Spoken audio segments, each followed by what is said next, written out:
Bishop William Byrne of the Diocese of Springfield joins us today via Skype to talk about, as I mentioned, his pastoral letter and also how he's settling into Western Massachusetts. Bishop Byrne, thank you so much for being with us today. Thank you. It's so good to be with you, Bishop and Bonnie. It's always a pleasure. Good. This is exciting. Here's what I always like the pictures in these pastoral letters. And of course, what's really nice here is she's got a map of Western Massachusetts, which I really like. So tell us a little bit about what inspired the Back to Better pastoral letter. So what inspired it was the Lord, first of all, and doing a holy hour every morning that gives a lot of chance to hear what God wants you to do. But at the same time, I've been listening to my people and to my priests here in Western Massachusetts. And there was this theme of not just the fatigue from the pandemic, but a sense of the decline of people going to church, own family members that people know that no longer go to church. And so the Lord put it into my heart that I needed to send a message of hope. And I used the road to Emmaus, where the disciples experienced the despair of seeing Jesus brutally murdered, and then encountering him, most especially in the Eucharist.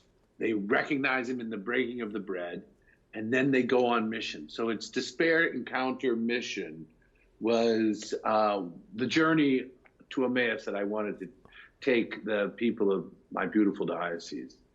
And as hopeful as the pastoral letter is, you're also quite forthright about the challenges that Catholics have faced over the recent years, especially. Some of those challenges have caused people to drift away from the church, correct? Yeah, I mean, we're facing time and again the wounds of the sexual abuse crisis. I've been meeting very frequently with victim survivors and to experience their pain. But it's not just their pain, it's the destruction of a faith of an entire family, of an entire friend network, once this becomes public. And then the re-wounding when they've received cold treatment from the church herself. And so that was just one. And then declining vocation, there's nobody in the diocese in seminary right now for the Diocese of Springfield.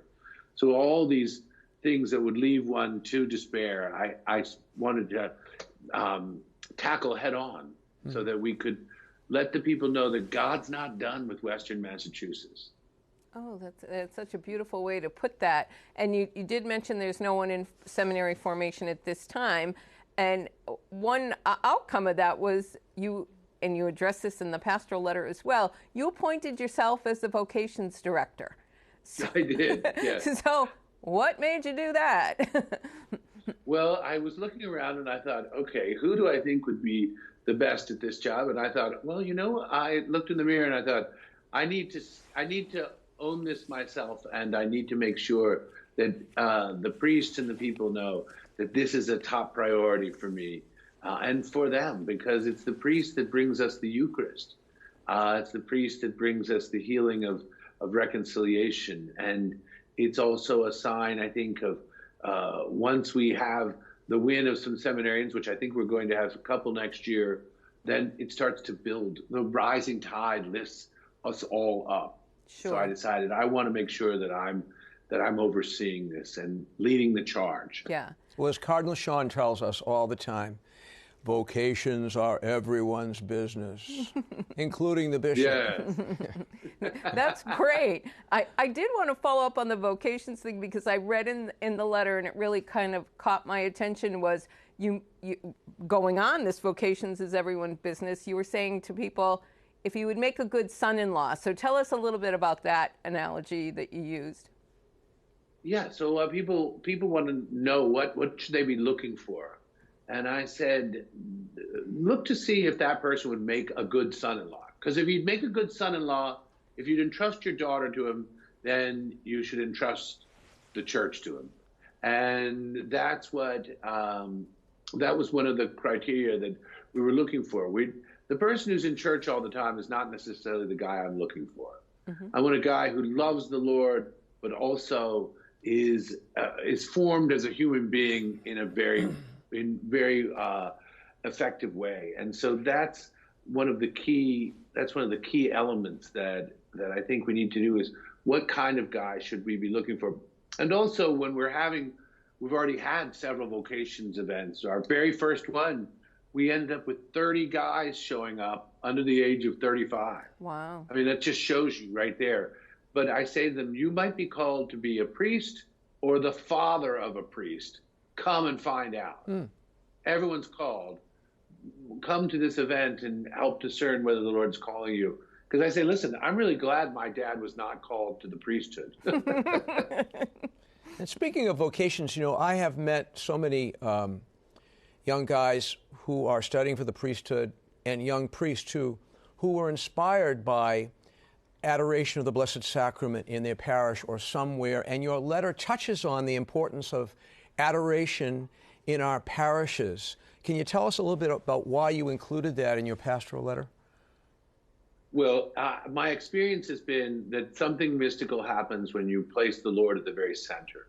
We don't need a new program. We don't need a new computer app. We've got the Lord in the Eucharist. Put him smack in the middle and amazing things start happening. Let people come in and be able to adore him on a regular basis. And he starts doing work in their hearts. So when I was a pastor at St. Peter's on Capitol Hill in Washington, D.C., I started adoration. The parish doubled in about 3 years. We went from 750 to 1,500 families. I was at the University of Maryland. We started adoration. We went from 300 students a week to about 1,000 students a week. And I had 14 men enter the seminary and are now priests, and 5 women in consecrated life. So do I give myself any credit? Maybe just for putting the monstrance out of the closet and on the altar is the only credit I really get. I love it. That's beautiful. That's beautiful. And now the pastoral letter can be found in the Springfield magazine, the Mirror. It's also on our website, diospringfield.org. And outside of writing pastoral letters, you've been sharing spiritual insights on your Instagram account, Bishop W.D. Byrne. Can you tell us about those segments really quickly? So we started them at Lent, and we're continuing them through Pentecost. They're called spiritual shorts. So it's a 30-second to a minute thought for the day. So from Easter to Pentecost, I do the readings of the day from the Acts of the Apostles. So it's a less than a minute snapshot and journey through the Acts of the Apostles each day. We have tons of fun making them, but it's also great for me because it forces me to really delve into into the story of the Acts, which is such a perfect meditation for the Easter season. That's great. So follow you on Instagram at Bishop W.D. Byrne or the Diocese of Springfield. Bishop W.D. Byrne, right? Bishop W.D. Byrne. Bishop W.D. Byrne. That's great. Were you asking the Episcopop that question? Was that the dog you just asked that question? If you want to see her. You want to see her? Oh, yes. Zelly. Yes. Zelly. Zelly. Zelly. Come on, she's cleaning. She's not being very delicate right now, so I'm going to have to. Here we go. I'll show it to you. Zelly.